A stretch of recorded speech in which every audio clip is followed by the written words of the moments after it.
So I learned that Fit and Able, along with other nonprofit organizations, are really about unification. They want to bring the community together and make it a better place for all of its residents. And I really learned this when I found out that Elisa, who's the founder of Fit and Able Productions, is a full-time volunteer for the company. She works 70+ hours a week, receives no pay. Fit and Able is a nonprofit organization that benefits the town of Cary and surrounding communities. They work to coordinate events like triathlons and race competitions. They also coach a cross-country team. The main purpose of this organization is to promote living a healthy and active lifestyle.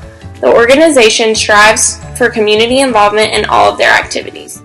So the main way that I learned to use the programming wave was when we planned our cross-country practice.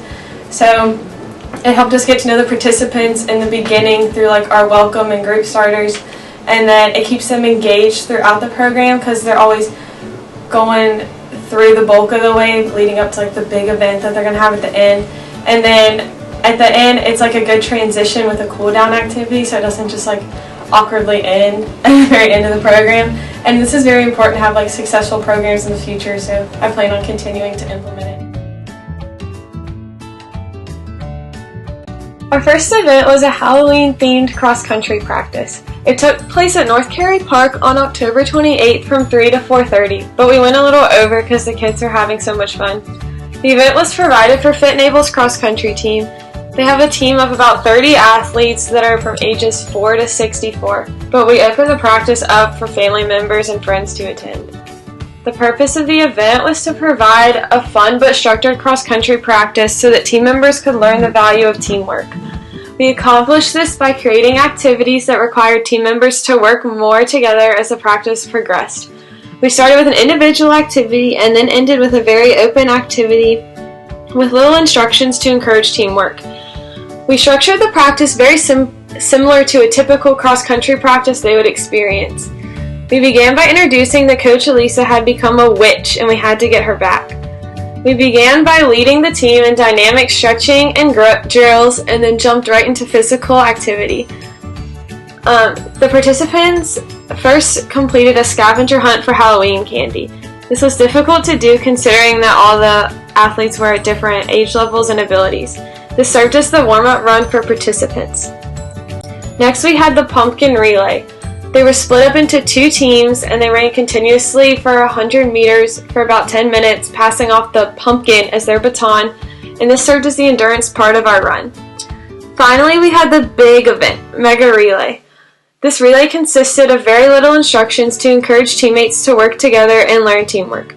They were all just given a piece of paper with tasks to complete and any materials that they would need to complete it, and then they were set free. This consisted of eating cupcakes, popping balloons, and wrapping each other in toilet paper. This part of the activity served as the strides of a typical cross-country practice.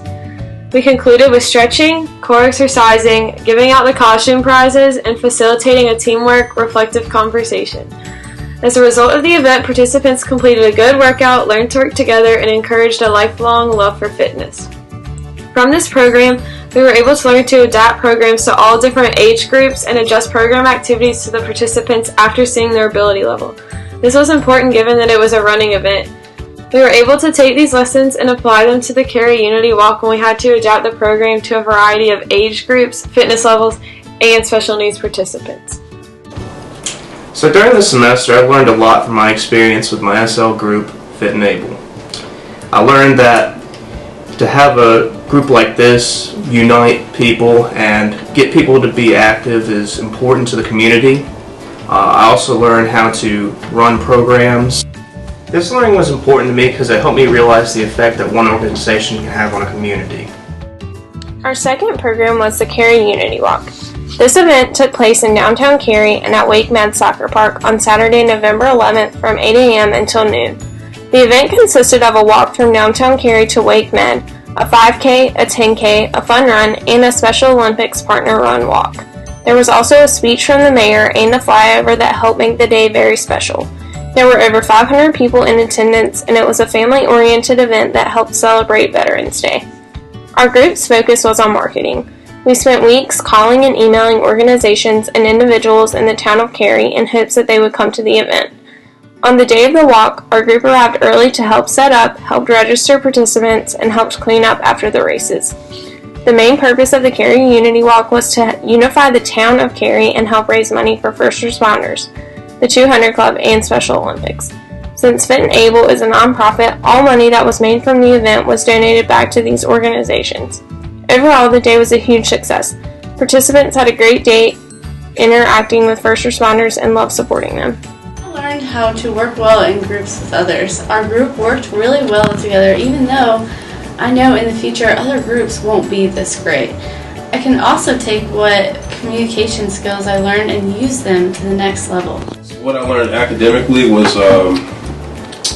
group control, I guess, and how I guess it reflects to our program is we work with children, so children get distracted at times. They like to do like children stuff and goofy,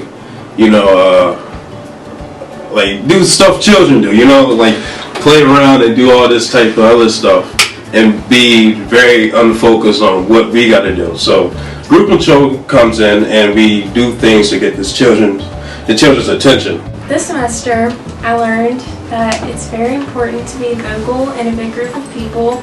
I think our group struggled with this a little bit at the beginning, but we definitely figured out how to be better at this as the semester went on.